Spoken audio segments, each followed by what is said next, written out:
YCP నాయకులు అరాచకాలు చేస్తూ ప్రజలను రెచ్చగొట్టే పనులు చేస్తున్నారని మంత్రి మండిపల్లి రాంప్రసాద్ రెడ్డి మండిపడ్డారు. అన్నమయ్య జిల్లా రాయచోటిలో ఎన్టీఆర్ సామాజిక పెన్షన్ పంపిణీ కార్యక్రమం నిర్వహించారు.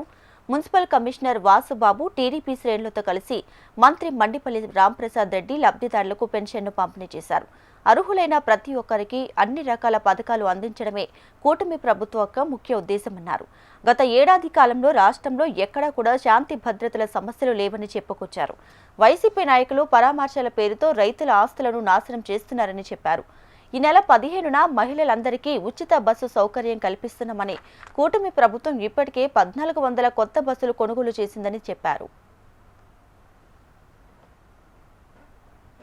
కేవలం మాటల ప్రభుత్వం కాదు, చేతల ప్రభుత్వం ఇది. గతంలో 43 లక్షల మందికి ఏదైతే మాకు ఈరోజు తల్లికి వందనం అంటున్నామో వాళ్ళు ఆ రోజు అమ్మఒడని ఇచ్చేదానికి కూడా కష్టపడ్డారు. ఇదికి మేము ఒకటే ఛాలెంజ్ చేస్తున్నాం జగన్మోహన్ రెడ్డికి.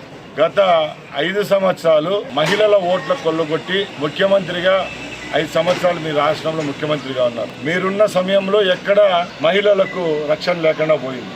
ఈ 14 నెలల్లో పాత పద్ధతిలో కాకుండా రాష్ట్రంలో శాంతి భద్రతల విషయంలో ఎక్కడ రాజీ పడని విధంగా మేము పనిచేస్తున్నాం. ఒక మహిళా ఎమ్మెల్యేను 4 పర్యాయాలు ఎమ్మెల్యేగా పనిచేసి 1 పర్యాయం మంత్రిగా పనిచేసిన వ్యక్తి ఎలా సంబోధించాలో కూడా చెప్పకూడదు.